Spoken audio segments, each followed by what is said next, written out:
I think a lot of people don't understand what directors do at all if you're not in the business. Like, my mother still has no idea what I do. She's just like, why can't you answer the phone? I don't understand. A lot of people think that you are sort of God and like everything that you want happens and that you just like wave magic wands around. In reality, it's like completely and totally about community and compromise. Like, that's how you make really beautiful things, is by getting everyone involved. The classic would be that they're just hired hands. Because to me, I think that the best shows are seeking out people with like distinct points of views and distinct styles. And also, I think people don't always understand how difficult it is to come onto a show and speak a language that wasn't necessarily created by you. So you come in, this crew has been working together for sometimes years. Same thing with the cast. You're coming in with, you know, your backstory, but you have to kind of like get on this train that's already moving. Well, I think for one thing, they sort of assume it's very different from directing film. I've directed both. In fact, I oftentimes have had more time on set directing in television than I had when I was directing films. When I'm in it, it feels every bit the same as when I do narrative features. I feel like every day on set, I'm working just as hard, you know, with just as many ideas and problem-solving situations as when I work on narrative features that are sort of driven in larger part by myself. So the actual, you know, fingerprint or stamp you put on it, I feel is sometimes a little undervalued compared to what the reality is when you're doing it. I'm going to steal something from a director who described it better than I could, Paris Barkley. He said, coming into a series, an ongoing series, is like making a gourmet meal in somebody else's kitchen. You might be able to bring some of your own things, some great spices and maybe some knives and a few vegetables or whatever, but you're still having to make a gourmet meal in somebody else's kitchen. People always ask me, what should I do to become a director? I'm like, oh my God, study psychology. Because you're going to deal with so many personalities in front of the camera, but it's all the nutty people behind the camera that you also need to understand, you know? Obviously, your DP and production designer, costume designers, ADs, etc. But really up and down, you know, we have 150 to 200 people who work on a daily basis on the Pitt.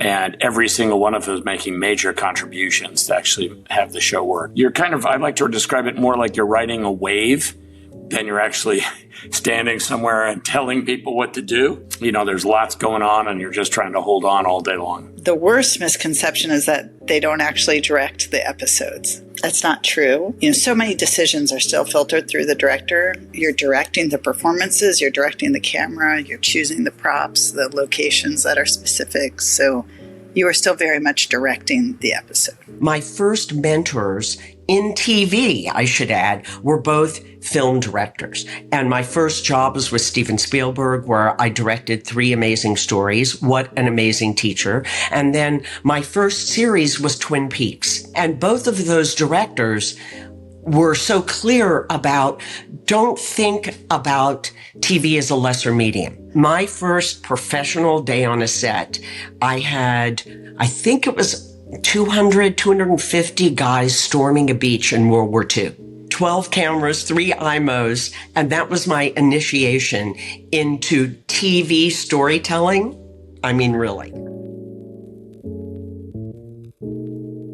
Nothing like in Watchmen, where like the opening was just like 3/4 of pre-production was for that 20 seconds. You know, navigating that staircase was a big decision, how to integrate it and film with it, just logistically and physically. This was challenging from a technical perspective and really fun, was when we did the unlinking. And I was like, let's just do it for real. Let's have puppeteers pulling every element off the walls, sitting on butt dollies. Let's spin the bed for real. Let's have Michelle on it. And my amazing DP, Brian Lannon, came up with the idea with me, and we had everyone for real, you know, like JG Plus is shooting off the confetti cannon, and Sissy's running in with a dog's head on, and Esco's juggling dildos, you know. So it's like all of it was happening for real. You're kind of directing 100 to 110 people in every scene. So there's no let up to it. We don't use any marks, and the whole set is pre-lit. You're really just at this cauldron of stuff that's happening, and you're trying to find in the middle of it, what you actually want to say visually. We had our work cut out for us with the Gorman Massacre in episode 8, which is one big battle sequence. When you're that ambitious and you're doing episodic, it takes a whole lot of planning. I mean, that takes a lot of planning in any world, but with the slightly more limited shooting schedule and with, when you really want to achieve something like that, you just need to check every gate and plan everything. For me, one of the biggest challenges with Seven was making sure we fall in love with Gemma, and also just seeing Mark and Gemma's relationship in episode 7 as not just a heavy, dark relationship, that there was also moments of lightness. And the script was really leaning on supporting the show, as a whole, and especially episode 10 and the weight of that decision that comes at the end of the series. As they were writing and as we were working together, figuring things out, things were becoming darker in the flashbacks. So my way of kind of dealing with that was asking to do this big time-lapse sequence of lighter moments between them, just everyday life moments, and bringing in some of that lightness, because or else the episode, I think, would have been too dark and too heavy. We actually have to take company-wide bathroom breaks on the Pitt because you don't stop, right? There is no downtime. So you just actually, after the first scene, go, okay, everybody leave. And there's a line at the bathroom. So if you imagine all day, every day, you're just go, go, go, go, go. But then in that go, go, go, go, go, you also have to be what is this about? And what am I feeling? And does it matter? And am I telling the story? I read the pilot or the first hour, and I was on the edge of my seat. And when I feel that, when I read something and go, oh my God, it grabs me in the heart and the gut, and I know I'm the right person to tell the story. And if that doesn't happen, even if I like the material, I shouldn't be doing it. You have to have that kind of intensity. Tell a great visual story, but you're really going to have to know what your story is, because you don't have a lot of time to prepare it or to shoot it. So you better know, what is the text? What is the subtext? What are the themes? What do these characters want? Because you're going to have to make really quick decisions and do it very quickly. It's so much more like a collective of theater. And every day we make a play. It's just chaos in this really, really fun way, and making sure that you're always moving and that your operators are dancing with your actors. And it was the big sort of confrontation between Cyril and Cashin, which the whole series is building up to since the first episode of the first season. I remember working a lot with Diego, particularly about, what does it mean when Cyril and Cashin fight each other? To actually understand how Cyril even has a chance against Cashin, or that, we got to treat him like a feral animal. Giving that fight sequence sort of the character perspective that it needed was a big job. I chose cinematography as my career before as a way of kind of being able to control things. And there was a big fear in me in terms of directing. I didn't really understand it until I did it. And I had to surrender a little bit with the directing because you can't control everything. So I think my biggest realization was realizing that when you lean on your crew and when you lean on the people around you, your work can be actually much better.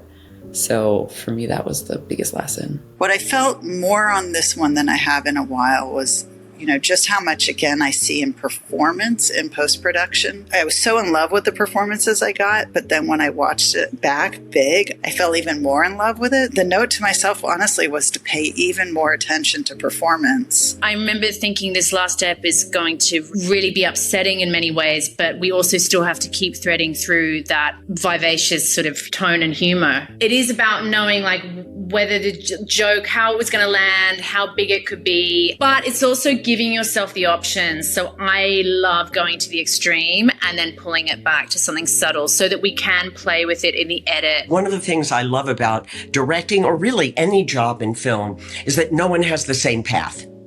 everyone's path is so completely unique, and you come into the process with your own set of skills, and then you have to add more and more. And one does that for the whole of their career. For me, it looked at a theme that I'm fascinated by that is so relevant in the world, which is what is truth in a post-truth world. It fits in the world of paranoid conspiracy thriller, with an incredible character at the heart of it. Robert De Niro playing George Mullen, ex-President George Mullen. To have the thriller genre that kind of propels you through the storytelling, and yet such interesting characters, from Jesse Plemons to Angela Bassett and Lizzie Kaplan. I mean, it was a dream team. There was a freedom to performance that I found really exciting, to just watch what these primarily young actors were going to choose to do in these scenes. Once the curtain goes up, they're in control of their performance, and we were just recording it.